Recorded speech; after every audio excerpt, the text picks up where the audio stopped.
nesta noite. Antes, para que a gente possa se recapitular, nós estamos falando da ética cristã, né? E eu vou determinar aqui para os irmãos, estou usando um livro como base, né, e a Bíblia principalmente, né, como fundamento, mas eu vou ler aqui, como eu disse para os irmãos, tem sido didático, né, para a gente compreender um pouquinho essa questão.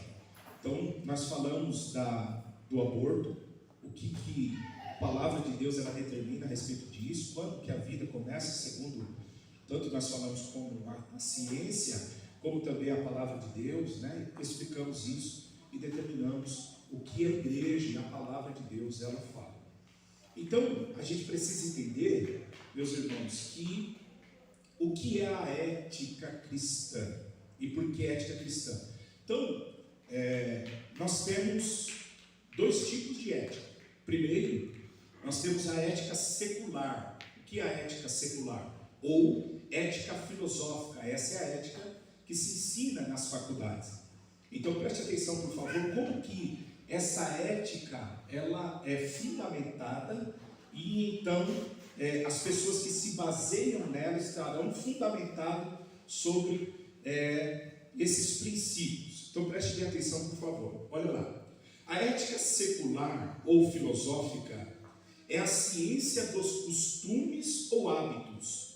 É uma ética que busca a verdade e o bem pela razão. Então observe a ética que é ensinada na filosofia ou nas faculdades, nas escolas. Ela se baseia então pela razão, conforme os conceitos predominantes da época. Então observe que essa ética ela está baseada aqui na cultura, nos costumes, nos tempos.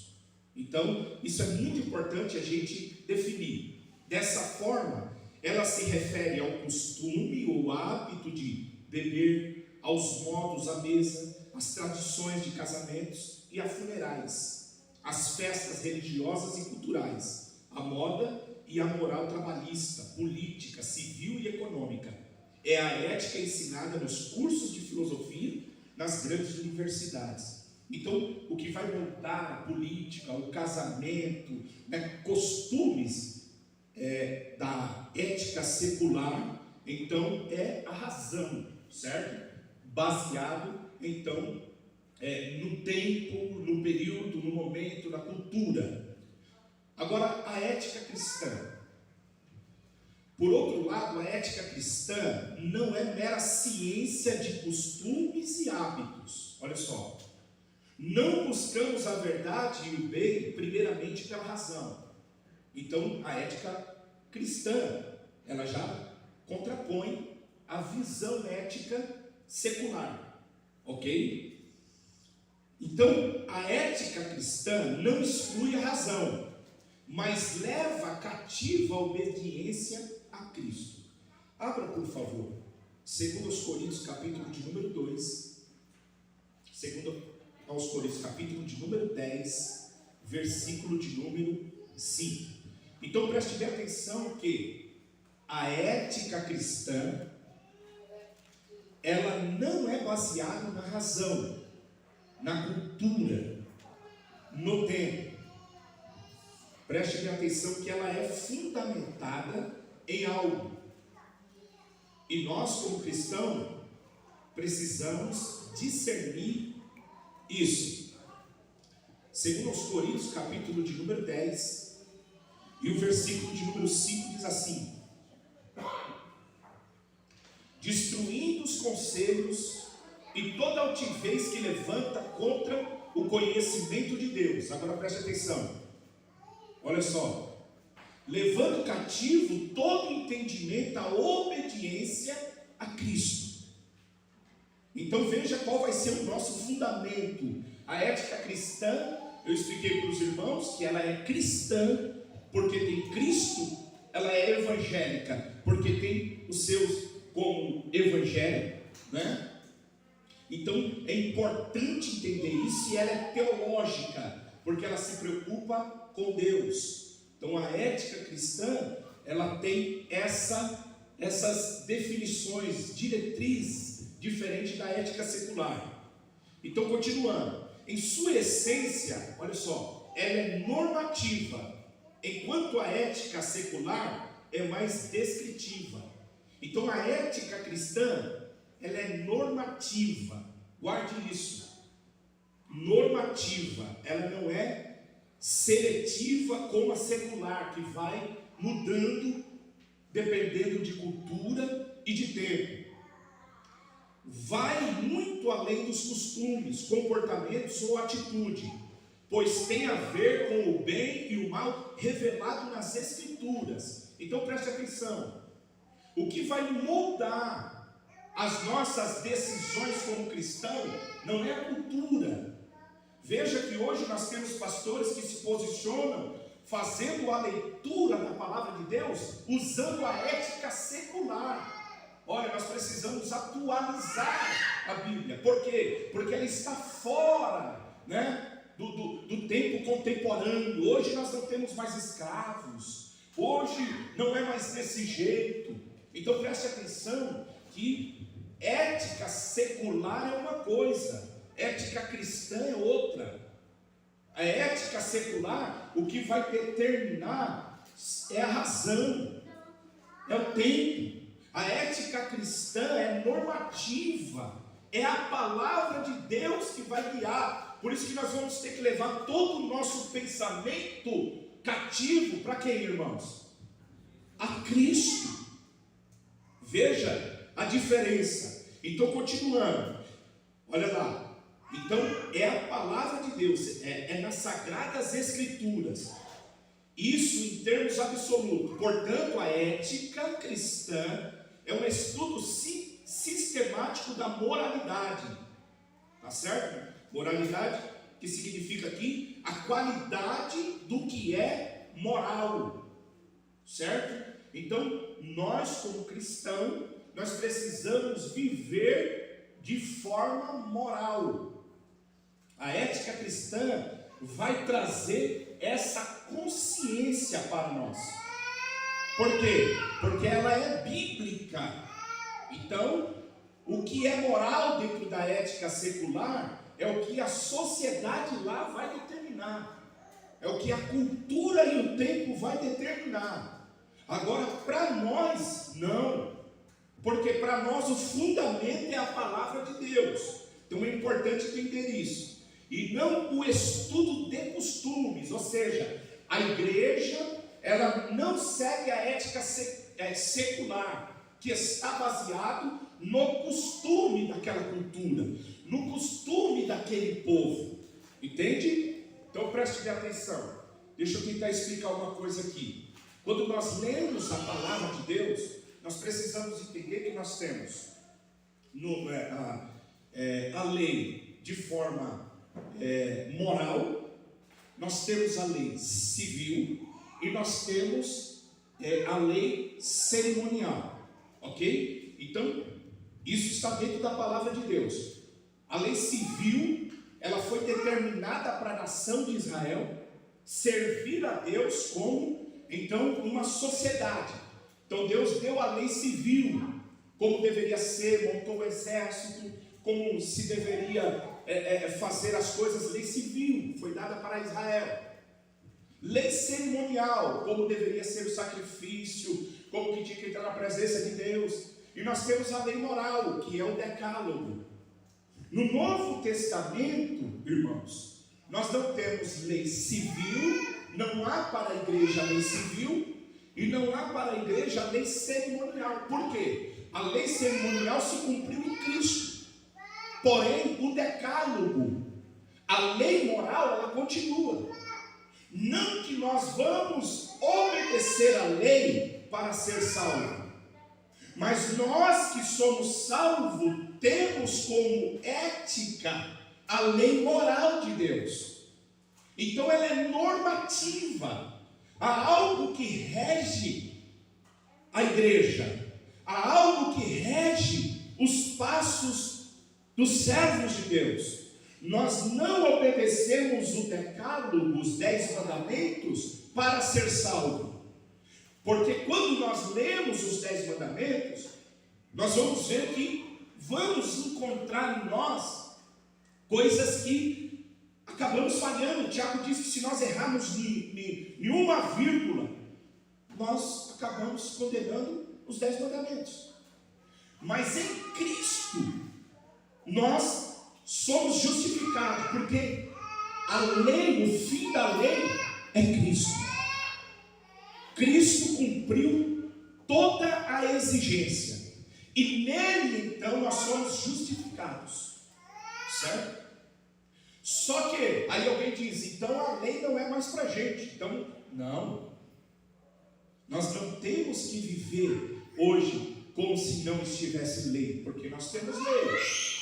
Nós vamos entender que existe a ética cristã, é normativa, existem normas. E a lei de Deus em nós revela o caráter santo e agradável de Deus. Então é importante entender isso. Deixa eu ir descrevendo algumas coisas, depois se os irmãos tiverem alguma dificuldade, eu sei que é um pouco complicado, mas a gente vai tentando desembrulhar aqui. Então preste atenção. Por isso, ela procura a verdade e o bem através do supremo bem, a vontade de Deus revelada nas Escrituras. Então, preste atenção. A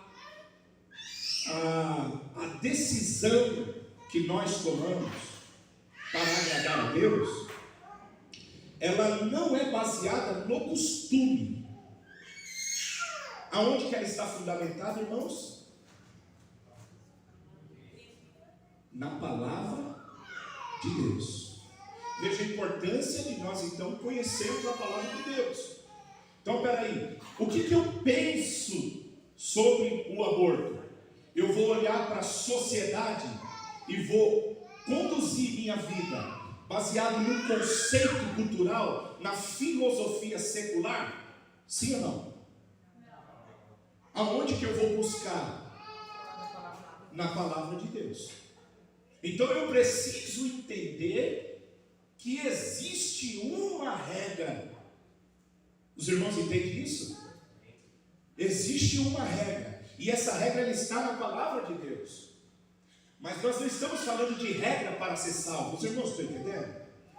Nós não estamos falando de você fazer, faça para ser salvo. Não é nada disso. Os irmãos vão entender ao longo aqui do estudo. Então preste atenção, continuando. A ética cristã é também ensino, mandamento, diretriz, norma. Enquanto os costumes são variáveis, flexíveis, descritivos e depende da situação. Ou seja, os costumes mudam. A doutrina muda? Não. Os tempos mudam. A palavra de Deus muda.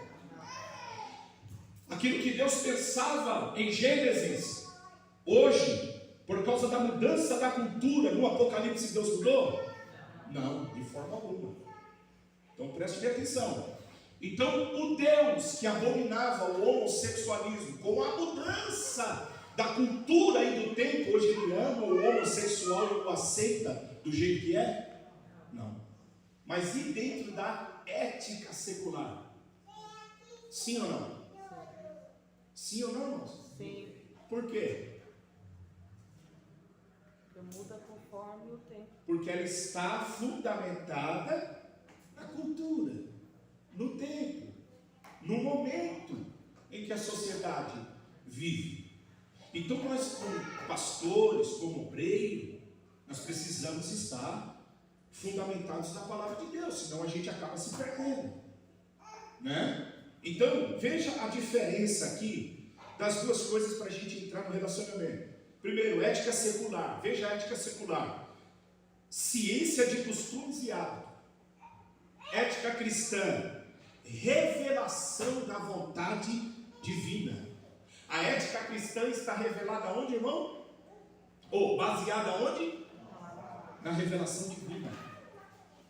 Então, a sua vida, a minha vida como cristão, não pode ser fundamentada, irmão, na cultura. Você não pode se conformar com o mundo, mas lembra de levar o pensamento que estava cativo a quem mesmo? A Cristo. E agora, a sua vida, você que está aqui, tem que ser fundamentada então na palavra de Deus. Por quê? Porque é revelado. Então, preste atenção, a ética secular, ela é descritiva. Olha só, a ética cristã é normativa. A ética secular é relativa. Ó, e a gente não ouve isso, isso é relativo. Relativismo. A gente não se ouve falar, tudo é relativo. Isso depende. Essa é a sua verdade. A verdade do filósofo fulano é outra. A do outro é outra.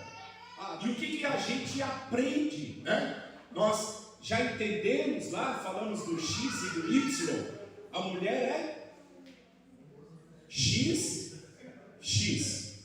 O homem é X, Y. Olha, né? Já vem marcado. De quem que sai o gênero, tanto masculino e feminino? Sai da mulher ou sai do homem? Do homem. O homem tem o X e o Y. Quando se junta, ou vai o X, se for XX, vai nascer o que lá? E se for o Y do homem? Deus é perfeito. Deus fez macho e fêmea.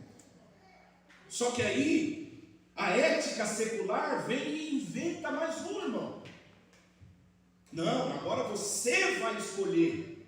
É você que vai, né?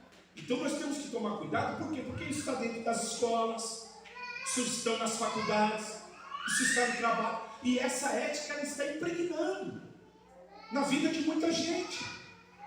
E nós então precisamos compreender essa verdade. Continuando então, ética secular, ela é imanente. Ela vem do homem, irmão. Ela emana do homem. E a ética cristã, ela é transcendente. Ela transcende o homem. Ela transcende os limites humanos. Ela vem de cima, irmão. É diferente da ética secular. Ética secular, situacionista, depende da situação. Ética cristã, direcionista, ela direciona. Olha só que diferença. Ética secular, ela é subjetiva. Cristã, objetiva. Olha que coisa. A secular, mutável. E a ética cristã? Imutável. Então, as culturas mudam. As coisas mudam. Mas é a palavra de Deus, irmão. Ela permanece. Então nós precisamos entender, e para a gente não correr o risco do quê? De que aquilo que um dia Deus falou, a cultura influenciar, e nós aqui ouvirmos e até aceitarmos. Né? Então, já vi pessoas aqui, que veio pregar aqui, veio uma irmã, muitos anos atrás aqui, pegou isso aqui tremendo. E hoje, voltou para o homossexualismo. Voltou. Mas essa mistura dessa ética secular acaba, então, até na leitura de livros que nós vamos fazer, nós temos que tomar cuidado. Nós temos que tomar cuidado para não encher a nossa cabeça e deixar que o nosso coração se aparte de Deus, irmão. E a gente vai encher a nossa cabeça de tanta conversa de homem, né? E vai deixando transcendente a palavra de Deus. Então a gente tem que tomar muito cuidado para a gente não ser influenciado por essa cultura e de repente a gente começar a agir pelo emocional. Então é muito importante que a gente entenda isso, né? Então a gente está vendo pessoas que esteve no nosso meio, e você que está aqui, deixa eu dizer uma coisa. Você que está aqui, você pode ter uma batalha dentro de você, irmão, uma tendência pecaminosa. Você pode, eu posso, nós podemos. E você precisa entender que quando você aceita Jesus, não pense em você, irmãos, que passou, pastor, agora aceitei Jesus aqui, acabou, é nada, é uma batalha, é a Bíblia que diz. Pessoa que veio do homossexualismo, você vai ter perseguição e batalha, é a Bíblia que diz isso, é o espírito contra a carne batendo dentro de você. E aí o que a pessoa, às vezes, o que acontece com alguns? Não, eu estou me reprimindo, então eu vou me aceitar. Olha só, irmãos, e às vezes a gente vê pessoas o quê? Incentivando isso. Por quê? Por causa dessa ética secular que está invadindo a igreja. Mas nós precisamos entender que a ética ela é normativa, ela revela a santidade de Deus, ela revela o caráter de Deus. Os 4 primeiros pontos, ou mandamentos, fala do nosso relacionamento com Deus. Os outros 6 falam do nosso relacionamento com o próximo. Jesus depois pega os 10 e como se coloca dentro de 2, mas eles estão ali embutidos. Aquilo revela o caráter de Deus, a santidade de Deus, e nós como igreja precisamos manter isso. Então isso é muito sério. Então isso é em todas as situações da nossa vida. Então abra por favor aqui em Tessalonicenses, para a gente fazer uma leitura, capítulo 4. Pastor, mas por que nós estamos falando disso? Porque você vai ver que tudo na vida cristã está fundamentado na ética cristã. E há um conflito. Por quê? Porque nós vamos falar de divórcio, nós vamos falar de novo casamento, nós vamos falar de tudo aquilo relacionado à vida. E nós como cristãos, como lidar? Política. Tudo que envolve a vida do homem, guerra. E aí? Baseado na ética é que nós governamos a nossa vida. Senão a gente vai se perder, irmão. Senão a gente vai se perder. Se a gente perder esse foco, nós começamos a olhar a Bíblia e relativizar as coisas, como está acontecendo. Começamos a pesar as coisas por sentimentos. Não, peraí, Cristo é a nossa hermenêutica, tudo nele se cumpriu. Então, meu filho, o que vale é você adorar a Deus. Só que nós precisamos entender que a palavra de Deus ela é eterna, ela não muda. A lei cerimonial é uma coisa, civil uma coisa, mas a lei moral é outra. Ainda que entendemos que ela não salva, só que ela é o guia, ela orienta, ela mostra, ela aponta. É a Bíblia que diz isso. Ela aponta para o Cristo, que é a nossa justificação. E nele então somos salvos. Então nós não estamos falando no sentido da salvação. Mas observe por favor aqui no capítulo de número 4, 1 Tessalonicenses diz assim, finalmente, irmãos, vos rogamos e exortamos no Senhor, que assim como recebeste de nós, de que maneira, olha só, convém andar e agradar a Deus. Como que nós poderíamos definir a ética cristã?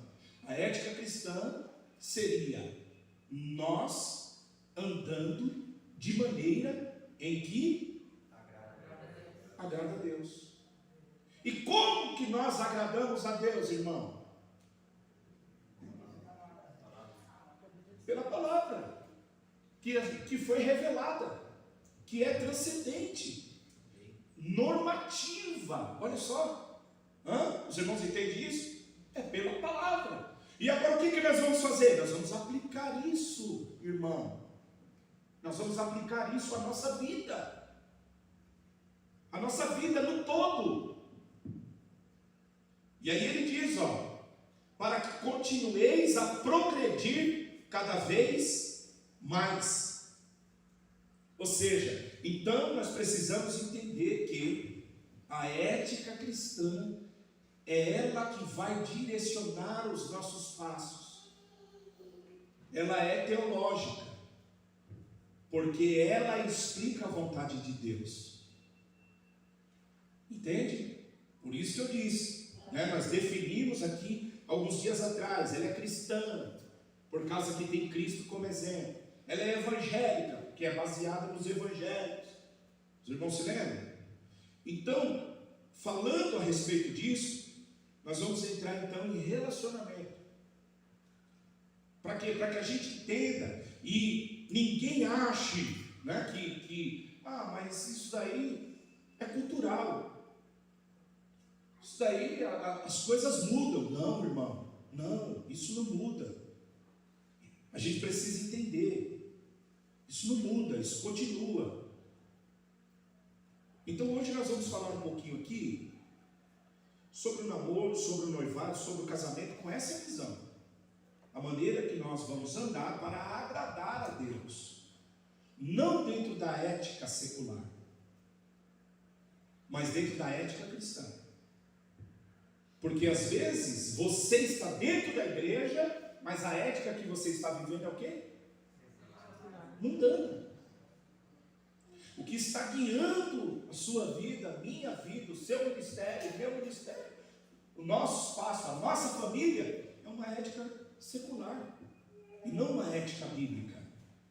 E é aí que nós precisamos, em alguns momentos, chegar e fazer como Gideão, irmão. Pegar o boi lá que o pai deixou para Balaão, ou para Baal, desculpa, matar, cortar os bosques e fazer uma limpeza. E falar e levantar um altar para Deus aqui, ó. Por quê? Porque senão a gente vai misturando, aí a gente, né, vai aceitando. Aí a casa fica igual a casa de Eli. Lembra a casa de Eli? Como que era? E Deus olhando. Por quê? Porque não era uma ética cristã, irmão. Não. Começaram a ser influenciados pela cultura. Começaram a viver de maneira, né, em que acabaram se contaminando ali, contaminando a casa de Deus, fazendo coisas terríveis, e achavam que só por estar na presença de Deus ali, aquilo dali era o suficiente. Então nós vamos entender que a ética é normativa. Não entenda a normativa no sentido da salvação, porque nós que somos crentes, a nossa salvação é mediante a graça, a fé em Jesus. Não conseguimos a salvação por nós mesmos. Os irmãos entendem isso? Porém, baseado nisso, eu olho para a lei de Deus e vivo ela.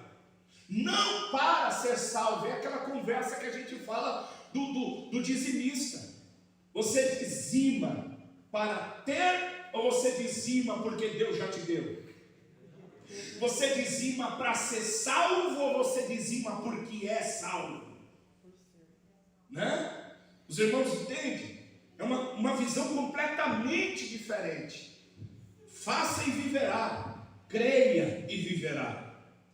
Então nós cremos, mas é porque nós cremos que agora nós vamos viver destituído da lei? Como se não estivéssemos, né? Não, de forma alguma. Então preste bem atenção. Abra por favor em Provérbios, capítulo de número 24, versículo de número 3. Nós vamos falando namoro, depois falar do noivado, vamos falar do casamento, vamos falar do divórcio, vamos falar do novo casamento, vamos falando de tudo relacionado a isso e trazendo para dentro dessa visão, ok? Ah, pastor, mas eu sou casado já, mas você tem filho. Se você não tem filho, você vai orientar alguém de forma ética, bíblica, cristã, e não permitir que o secularismo entre dentro da sua casa e governe a sua vida. Não se molde a esse mundo, mas traga todo o pensamento cativo a Cristo, irmão. Que Deus nos ajude, amém, igreja? Amém. Diz assim: com a sabedoria se edifica a casa, com a inteligência ela se firma, e pelo conhecimento se encherão as câmaras de todas as substâncias preciosas e deleitáveis. Com que se edifica a casa, irmão? Com sabedoria. Então nós precisamos edificar a nossa casa, a nossa vida, o nosso ministério, a nossa igreja, irmão. Tudo, o nosso casamento, baseado na palavra de Deus. Ok? Então, preste bem atenção em algo que eu vou ler aqui para os irmãos. Primeiro que no relacionamento a importância, né? É o que nós estamos falando, de ter a Bíblia como a nossa regra de fé. Então, às vezes a gente é cristão, mas a gente, irmão, não estuda a palavra. Aí você é um crente apenas nominal, porque você não se esforça para ir na escola bíblica dominical. Graças a Deus vocês estão aqui no culto de doutrina, né? Vocês vão na escola dominical, às vezes quem está ouvindo não precisa ouvir isso, então... Mas veja a importância de conhecer a Bíblia. Esses dias eu e minha esposa estavam conversando sobre isso, sobre cristãos, sobre pessoas que estão dentro da igreja, mas que o relacionamento, a vida dele, nada tem a ver com a palavra de Deus, irmão. E é onde nós precisamos levar a nossa vida a Cristo, levar para essa visão em tudo. É da noite para o dia? Não, é um processo. Isso é um processo. Só que a gente tem que tomar cuidado para que a gente não entre nessa onda que está entrando, de que não há mudança, de não precisa. Nós estamos vivendo os últimos dias. Mestre segundo as suas próprias concupiscências. Concupiscências são desejos. São pessoas que são levantados, que pregam aquilo que eles aprovam, não o que Deus aprova. Eles estão preocupados com a sua vontade e não com a vontade de Deus. Então a gente tem dentro da igreja hoje casais que chegam e, olha, pastor, eu quero me separar, por quê? Incompatibilidade. Incompatibilidade, incompatibilidade. Mas peraí, o que a palavra de Deus ela fala a respeito disso? Não, pastor, eu estou vivendo com o meu namorado como marido. E nós nos amamos e Deus, Ele está. Aí você vai, faz uma pesquisa lá no... Eu escrevi um livrinho aqui, os irmãos alguns têm, né? Inimigos do Namoro Abençoado. E nesse eu fui fazer uma pesquisa sobre namoro. E os conselhos que eu encontrei sobre namoro e relação íntima com o casal, meu irmão, são coisas absurdas. E às vezes, um jovem nosso, um jovem da igreja, ele vai buscar essa orientação. E é por isso que eu estou dizendo a importância de nós então conhecermos a palavra de Deus e fundamentarmos a palavra de Deus. Alguém vai dizer é quadrado, não sei o quê. Nada disso, irmãos. Nós somos bíblicos. É a palavra de Deus que nos dirige. É a nossa regra de fé. É a nossa regra de prática, de conduta.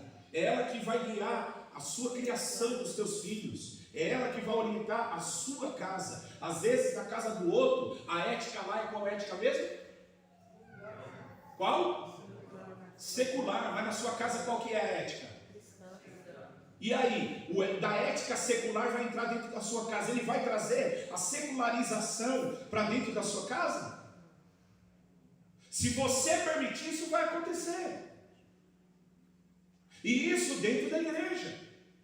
Isso em todos os sentidos da nossa vida. Isso é muito sutil. É aquela história do sapo, irmão, na água quente. Diz que se, eu nunca fiz a experiência, mas diz que se você joga um sapo na água quente, sabe o que ele faz? Ele pula. Mas diz que se você põe na água gelada, esquentar e ir devagarzinho, sabe o que acontece com ele? Ele cozinha. Ele fica ali e não sai. E assim o inimigo da nossa alma ele tem trabalhado. Preste bem atenção. Como que ele vem fazendo que a gente aceite tudo do jeito que ele quer. É na empresa, né? LGBTQI, não sei mais nem quantos mais tem.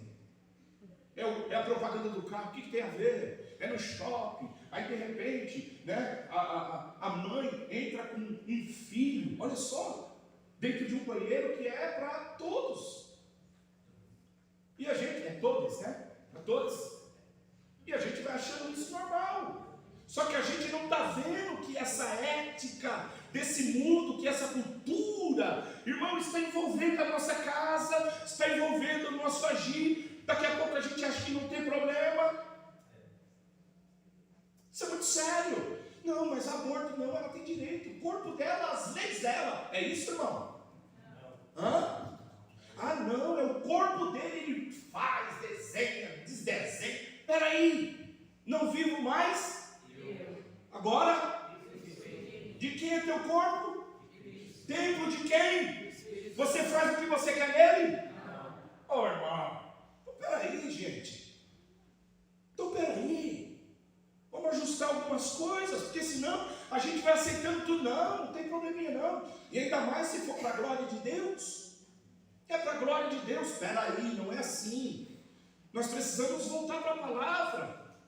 Olhar para a palavra de Deus. Espera aí, o que a palavra fala a respeito disso? Senão a gente vai aceitando também. Então vamos lá. Primeira coisa é a importância de ter a Bíblia como a nossa regra de fé. Né? E por que o homem odeia a palavra de Deus? Por que a gente vê que eles estão fazendo de tudo, irmão, para destruir a palavra de Deus? Vamos ver, capítulo de número 3 de João. João, capítulo de número 3, versículo de número 19. Por que o homem, por que o inimigo não quer que você aprenda a palavra de Deus? Por que eu sempre digo para os irmãos, não é que somos melhor que ninguém, não é nada disso, que toda essa vaidade caia por terra, não entenda isso, mas eu digo, nós precisamos ter na igreja culto de ensino. E quando eu digo culto de ensino, irmão, eu estou falando de ensinar, como nós estamos falando aqui, a palavra de Deus. A gente tem a campanha, glória a Deus, tem a vitória, bênção, maravilha, não sou contra. Tem a tarde da bênção, a tarde do milagre, tarde de não sei o que, glória a Deus, mas a gente tem a escola bíblica dominical, a gente tem um culto de doutrina, aonde a gente para meditar nas Sagradas Escrituras, aonde a gente para crescer no conhecimento do Senhor, irmão, e da sua palavra. Porque não adianta ficar só sentado e vir na igreja ouvindo sabor de mel, sabor de mel. A minha vitória tem sabor de mel e daqui a pouco, meu irmão, o mel azeda. O negócio fica complicado. Daqui a pouco você vê, estava aqui que a gente está lá na TJ agora. Estava aqui, agora está batendo a tabaco lá, não entendeu nada. Entendeu nada, irmão. Estava aqui na igreja agora está ali sentado com o pastor, dizendo, pastor, eu achei uma mais bonitinha que a minha e estou vazando. Mas é a palavra. Que palavra, pastor? O que importa é o sentimento, Deus quer me ver feliz. Irmão, pelo amor de Deus, tem coisa na nossa vida que a gente age pela palavra, não é nem pela nossa vontade. E principalmente o amor ágape. O amor ágape não é baseado em sentimento, ele é indecisão, é uma decisão. Isso é muito sério, quem está me entendendo, irmão? Amém. Pode apertar um pouquinho? Capítulo 3, versículo 19. E a condenação é essa. Qual que é a condenação? Que a luz veio ao mundo e os homens amaram mais as trevas. Por quê? As suas obras eram más. Entende? Por que o homem não gosta, irmão, do crente que fala da palavra de Deus? Porque ele quer falar que ele é pegador, irmão. Ele pega 3, ele pega 4, aí chega um crente lá e fala assim, adúlteros, se arrependa, Herodes, porque senão você vai morrer. Aí a mulher diz, corta a cabeça, mata. Por quê? Porque você trazemos essa ética, o decálogo de Deus, revelando a santidade de Deus, não agora para nós ser salvos, mas para revelar a santidade de Deus, irmão. Aquilo que Deus ele aceita, aquilo que Deus ele ama, irmão. Aquilo que é a vontade dele em nós. O mundo então vai fazer de tudo para que isso aqui, seja desacreditado. Isso aqui é escrito pelo homem. Aqui ela não é inspirada, não. Tem coisa de Deus, mas tem coisa que não é. Tem erros, tem contradições, nenhuma. Erro, nenhum. Pode ter erro na escrita, na transliteração, na parte do homem. Mas o espírito dela, de forma alguma, ela é inspirada por Deus, irmão. Ela é apta. É a palavra do Senhor. E nós precisamos entender isso. Continuando então, o homem odeia a Bíblia. Culto de doutrina, por exemplo, como um culto desse, irmão. Você acha que é todo mundo que quer ouvir? A pessoa vai falar, quem é esse pastor aí? O que ele está pensando que é? Ele pensa que manda na minha vida? Eu faço da minha vida o que quero. Quantas pessoas que andam assim, vão para onde quer, a gente aprende a palavra de Deus, submeta aos vossos pastores. Aí você vai falar comigo, você fala, eu sou dono da minha vida, pastor. E eu estou dizendo que eu sou dono da sua, meu filho. Eu estou dizendo que eu sou responsável por ela. E eu presto conta dela. E ovelha não vai para onde quer. Ovelha vai para onde o pastor dirige. Quem anda na frente do pastor é boi. Agora o pastor é que anda na frente das ovelhas, irmão. É a palavra de Deus que nos ensina. É Ele que nos orienta. E nós precisamos entender essas verdades. Então preste atenção. Entrando no assunto sobre namoro agora. Veja o que o pastor Hernandes Dias Lopes ele diz: casamentos ajustados começam no namoro. Então você quer ter um casamento abençoado, você tem que se preocupar com o que, irmão? Com o namoro. Com o namoro abençoado. Senão, não tem como. Então, preste bem atenção: uma relação destrutiva resulta em uma família destruída. Tudo vai começar no namoro, e a gente precisa então entender isso. O pastor Edson Souza, no livro dele, ele diz assim, ó: o divórcio começa no namoro. Então chegou o divórcio, mas se você prestou atenção, lá no namoro houve sinais. A gente fomos aconselhar um irmão que estava pensando, né, em divórcio, e acabou se divorciando, infelizmente, mesmo sentando 4, 5 vezes, minha esposa reprova. E aí, num dos aconselhamentos, não era dessa igreja não, num dos aconselhamentos, irmão, bíblico, que eu estava para ele, ajudando, tentando tirar aquele veneno da panela, que Satanás ele é sujo. Aí ele disse assim, olha, casado 15 anos, aí ele disse assim para mim, pastor, só que um dia Deus tomou uma irmã na igreja lá, 15 anos atrás, eu já estava casado, filho, e disse que não era para me casar com ela. Quantos anos, irmão? 15 anos atrás. Já tinha filhos, irmão. Olha como o diabo é sujo, olha o que ele estava buscando lá. Ô irmão, agora se vira com a peteca, irmão, você não pegou? Agora o cara vai lembrar de profecia de 15 anos atrás para arrumar uma portinha para ele fazer o quê? Ô irmãos, isso é certo, irmão? Não. Pô, pelo amor de Deus, gente. Casou, agora vai ter que se virar, é a palavra de Deus. E agora, pastor? Nós vamos nos ajustando. Agora nós vamos ter que nos arrumar, né? Vai ser uma construção, reconstrução. Então, vamos lá. Namorar é coisa séria. Todo casamento, todo casamento é um namoro que deu certo. Então, todo casamento foi um namoro que deu certo. Já o Edson de Souza, mais uma vez ele disse, o divórcio começa no namoro. Peraí. Como que a gente pode ligar essas duas frases aqui, irmão? Todo casamento é um namoro que deu certo. O divórcio começa no casamento. E aí?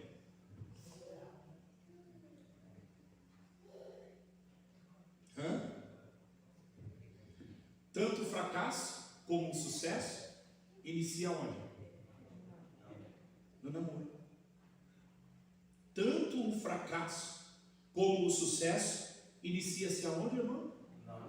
No namoro. Então essa é uma fase aí muito importante. Você que está aqui, você que vai instruir os líderes de jovens que estão aí, vocês precisam entender que é diferente da ética secular, né? O nosso pensamento com relação a relacionamento é diferente. Do crente é diferente. Esse pastor que trabalha com casais, Jerry Kemp, no seu livro Eu Amo Você, ele diz que 75 dos casos de aconselhamento que ele tem dado a casais casados entre 6 meses, preste atenção, e 40 anos, mais ou menos, são problemas que originaram na fase do namoro ou do noivado. Já imaginou? 40 anos de casado e ele está aconselhando problemas que iniciaram aonde?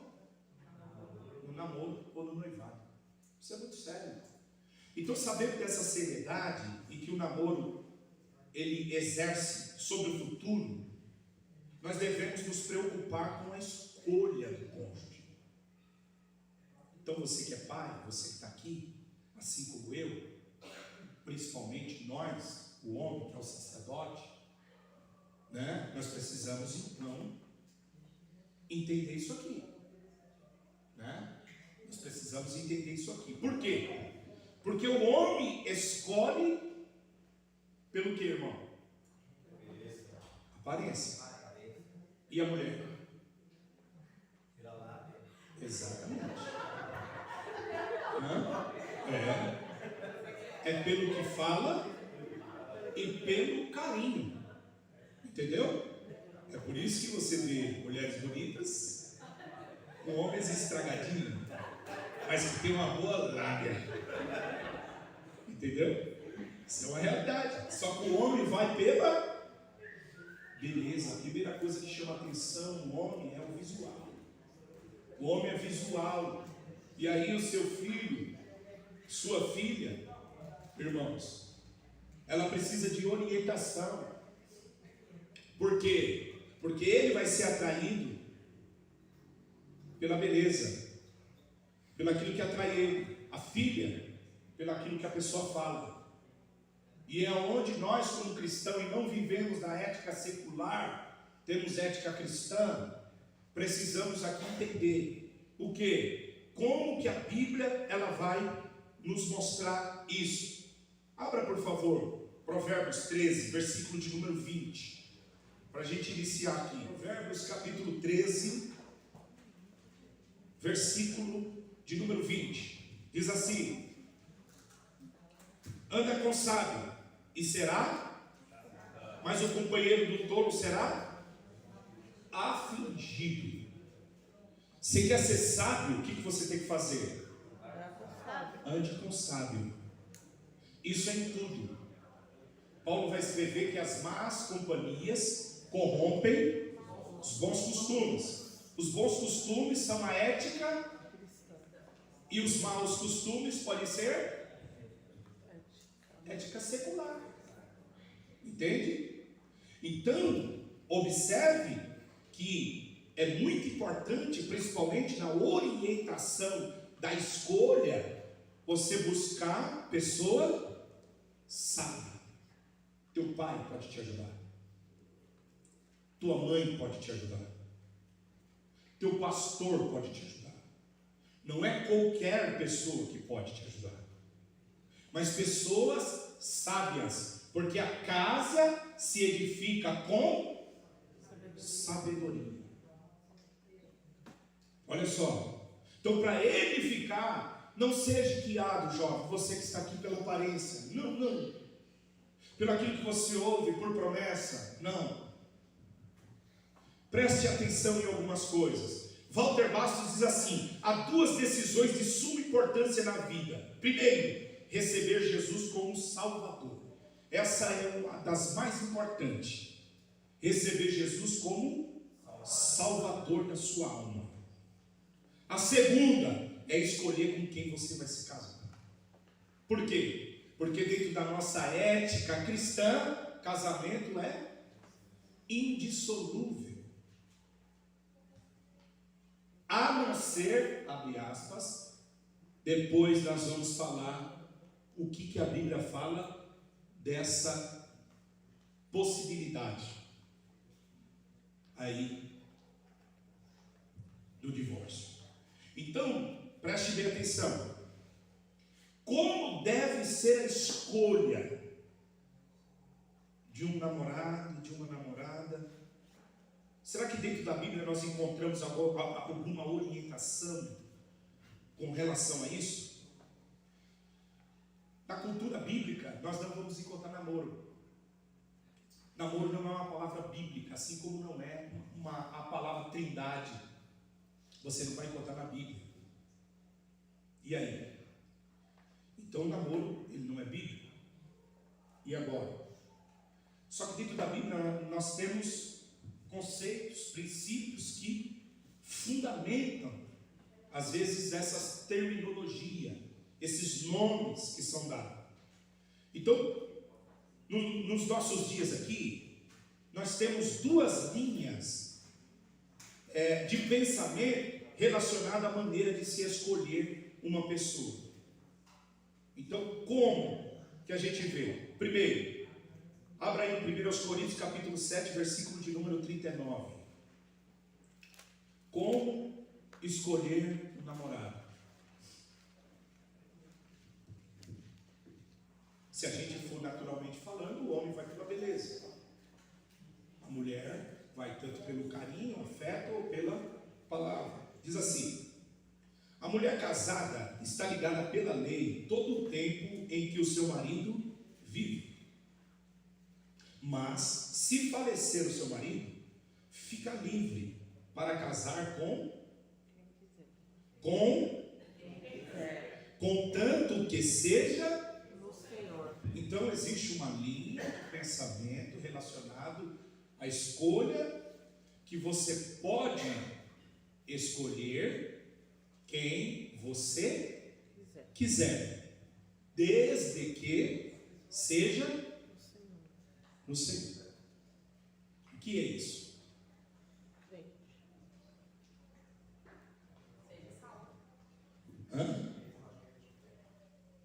Então pare para pensar. Então tudo bem, pastor, como que eu posso? Não, você pode escolher. Você pode.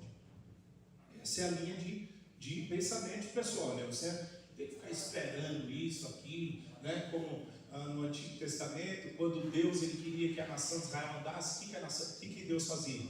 Pegava a nuvem. Aí você vai chegar na igreja, vai ter uma nuvem em cima dela, e ele vai falar assim: é isso. Vai acontecer isso? Não. Então você pode, como você quiser, desde que seja no Senhor. Tá bom. Eu já vou mais por essa segunda aqui. Não estou dizendo que a primeira está errada, porque ela está na palavra de Deus. Entendeu? Segundo, esperar em Deus. Essa é a visão que eu aconselho. Por quê? Porque mesmo na igreja a gente pode se enganar. Entendeu? Você pode se enganar na igreja. Você pode olhar e falar: rapaz, que irmãozinho charmoso, dá uns glória aí, que horror. Né? A historinha lá que eu sempre conto, que eu falo para os casais, os irmãos já ouviram, da irmãzinha, o irmão que viu a irmãzinha cantando, e se apaixonou pela irmã, e falou: vou casar com ela, porque ela cantava bem. Aí casou com ela porque ela cantou bem. Chegou no dia da lua de mel, foi aquele Pentecostes. Quando acordou de manhã, que ele olhou para o lado, irmão, que ele viu ela sem maquiagem, cabelo atrapalhado. Ele olhou para ela e disse: canta, filha, canta. Jesus. Então, às vezes a gente se engana, né? Então, até dentro da igreja isso pode acontecer. Por isso que eu estou falando. Você tem a liberdade, desde que seja no Senhor, mas você pode se enganar.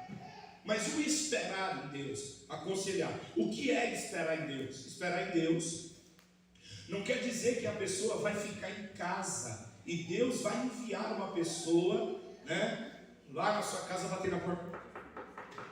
Oi, cheguei. Você não estava esperando?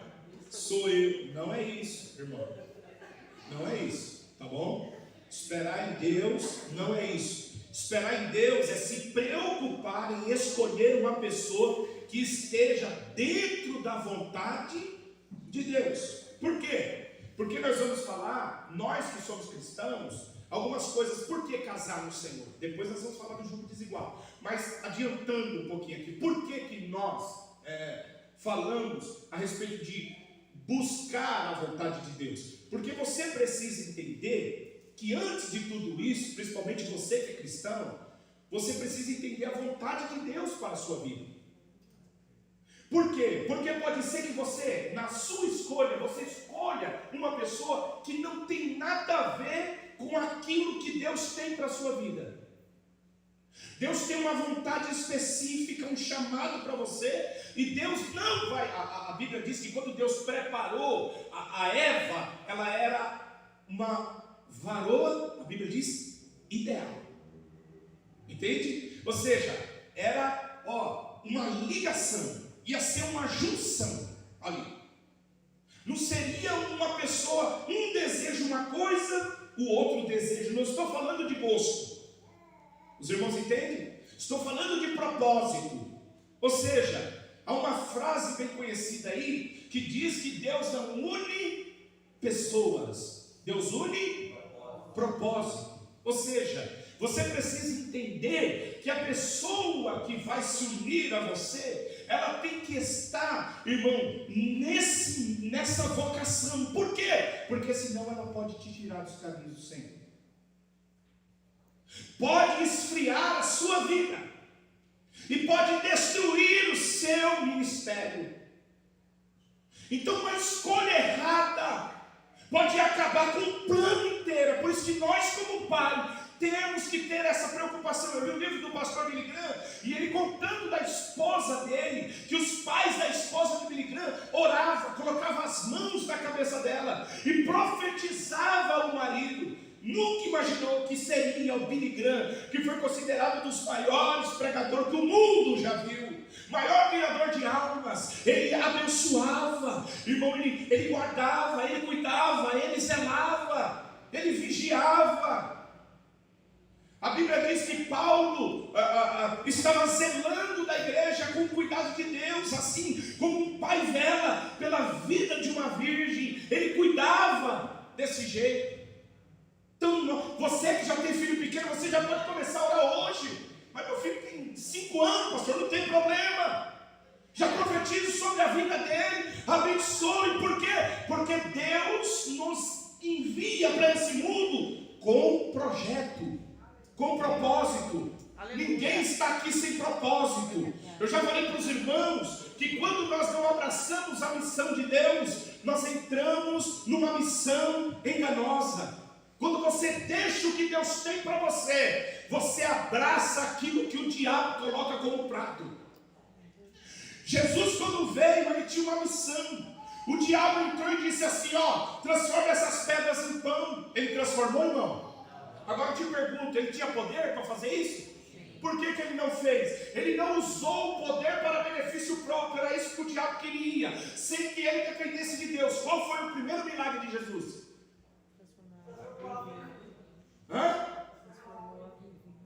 Ele não teria poder então de ter transformado aquilo?